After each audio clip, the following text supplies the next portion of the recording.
जब से पड़े हैं मन के द्वार आपके चरण, जब से पड़े हैं मन के द्वार आपके चरण, पलकों में खेलने लगे हैं स्वप्न के हिरण। जब से पड़े हैं मन के द्वार आपके चरण, पलकों में खेलने लगे हैं स्वप्न के हिरण। हम पढ़ रहे हैं बीज गणित जब से प्रेम का, हम पढ़ रहे हैं बीज गणित जब से प्रेम का। हल हो गया है जिंदगी का हर समीकरण, क्या बात है, हल हो गया है जिंदगी का हर समीकरण। बहुत अच्छा सुन रहे हैं आप सभी।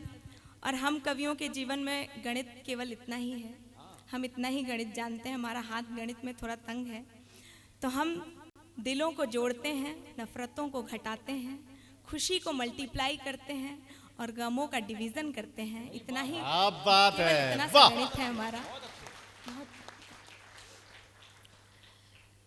हालांकि हम पेमेंट लेने के टाइम गणित का पूरा इस्तेमाल कर लेते हैं, इतने भी कच्चे नहीं हैं। मैं, जैसा कि भैया ने बताया, मैं गांव की भाषा, गांव के शब्दों से मुझे बहुत प्यार है और मैं उनका प्रयोग करती हूँ अपनी कविताओं में, अपने गीतों में। और मैं माँ सीता की प्राकट्य स्थली मिथिला के एक बहुत छोटे से गांव से आती हूँ और मैं अपने साथ वहाँ से माँ सीता के संस्कारों को समेट कर अपनी ओढ़नी में अपने गांव, अपने समाज, अपने परिवार की मर्यादा के साथ लेकर आई हूँ।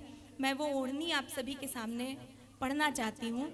इसने मुझे थोड़ी बहुत पहचान दिलाई है। मैं चाहती हूँ कि आप सभी इससे जुड़ें। आपका संस्थान पूरे भारत में ऊर्जा का पारेषण करता है। मैं चाहती हूँ कि आपकी तालियों की ऊर्जा मुझ तक आए और मेरा हौसला बढ़ाए, ताकि मैं अपने काव्य पाठ को कर सकूं। एक बार मेरा हौसला बढ़ाइए, मुझे मन दीजिए ताकि मैं कुछ अच्छा सुना सकूं।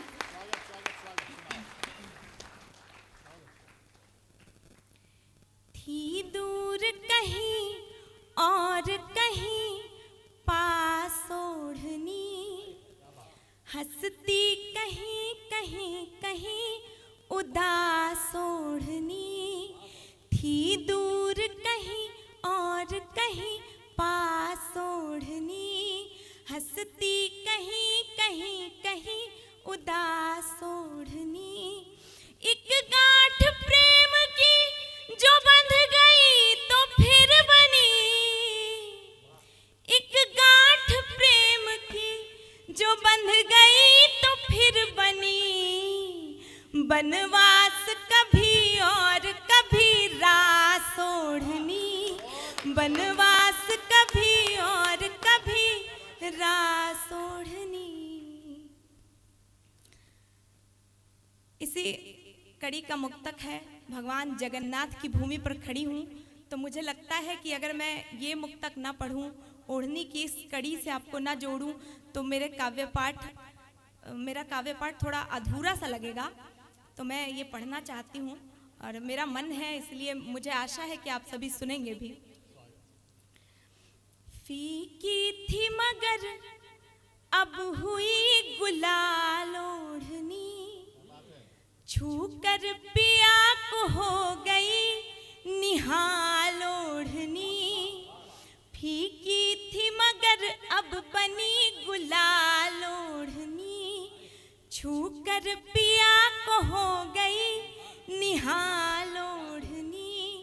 एक सांवरे के रंग में रंगी है इसलिए, एक सांवरे के रंग में रंगी है इसलिए,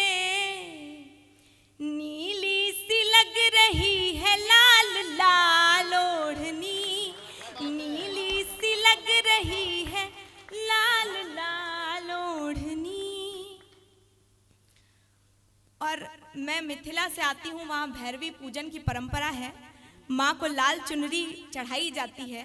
लेकिन जब मैंने राधा रानी का पट देखा तो हमेशा पाया कि उन्होंने नीले रंग की चुनरी ओढ़ी हुई है। तब एक भाव का मुक्तक हुआ है, आपको सौंपती हूँ। बतला रही है मन के सभी हाल ओढ़नी, रखी रही है यूं ही कई साल ओढ़नी, बतला रही है मन के सभी हाल ओढ़नी, रखी रही है यूं ही कई साल ओढ़नी। जब से चले गए हैं कृष्ण तब से आज तक, जब से चले गए हैं कृष्ण तब से आज तक, ओढ़ी नहीं है राधिका ने लाल ओढ़नी, ओढ़ी नहीं है राधिका ने लाल ओढ़नी। अक्सर मंच से हम स्त्रियों पर ये आक्षेप लगता रहता है कि पुरुषों ने तो स्त्रियों की तारीफ में बहुत कुछ लिखा, लेकिन हम स्त्रियों ने इसमें कंजूसी की है, हमने कभी किसी पुरुष की तारीफ नहीं की। लेकिन कुछ लिखने लायक हो तभी तो लिखा जाए। पर फिर भी किसी ना किसी को तो हिम्मत करनी ही थी, तो मैंने सोचा मैं ही कर लेती हूँ। तो मैंने एक गीत लिखा, वही गीत आप तक पहुँचाती हूँ। आशा है कि आप इसको बहुत मन देंगे। मेरा ऐसा मानना भी है कि अगर दृष्टि में प्रेम हो तो रूप स्त्री और पुरुष का भेद नहीं करता। मैं इसी आशा के साथ गीत पहुंचाती हूँ। कितने सुंदर हाय तुम्हारे शीशे जैसे नैन, कितने सुंदर हाय तुम्हारे शीशे जैसे नैन, इनको ना देखूं तो ये मन हो जाए बेचैन। कितने सुंदर हाय तुम्हारे शीशे जैसे नैन, इनको ना देखूं तो ये मन हो जाए बेचैन। तुम जैसे बैसाख जेठ में ठंडी सी पुरवाई, माघ पूस की ठिठुरन में तुम जैसे गर्म रजाई, तुम हो तो फागुन में रंगत भरी भरी लगती है, तुम हो तो फागुन में रंगत भरी भरी लगती है। सावन वाली हरी चूड़ियां और हरी लगती हैं, सावन वाली हरी चूड़ियां और हरी लगती हैं।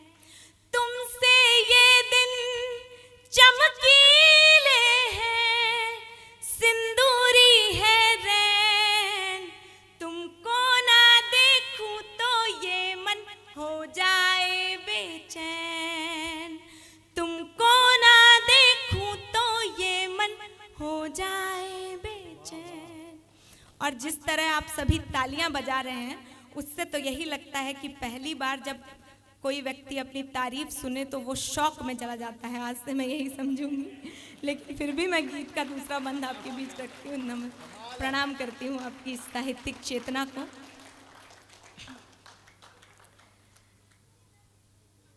जब भी प्रेम में आंखों को कुछ कहा गया तो हमेशा उसे मधुशाला कहा गया, मछली कहा गया, चकोर कहा गया। लेकिन हमारी संस्कृति की जड़ें जिस प्रेम को पोषित करती हैं, उसमें आँखों को क्या कहा जा सकता है, मैंने कहने की कोशिश की है। अगर आप तक बात पहुँचे तो आपका आशीर्वाद मुझे मिले, इसी कामना के साथ बंदन निवेदित करती हूँ। सुनिए। तुमको ना देखूं तो ये मन हो जाए बेचैन, तुमको ना देखूं तो ये मन हो जाए बेचैन। इन नैनों से बतियाता है घर का कोना कोना,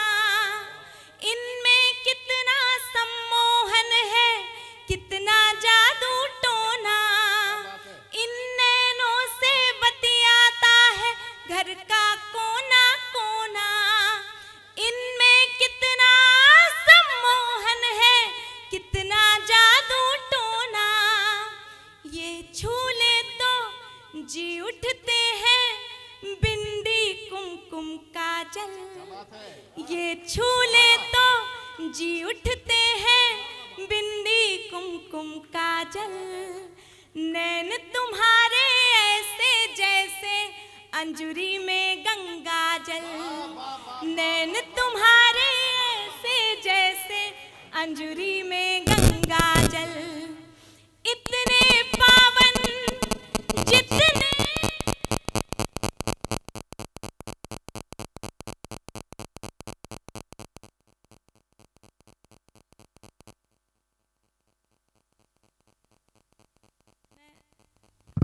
हाँ भाई, जिस किसी का भी फोन हो कृपया पति मोड पे डाल ले।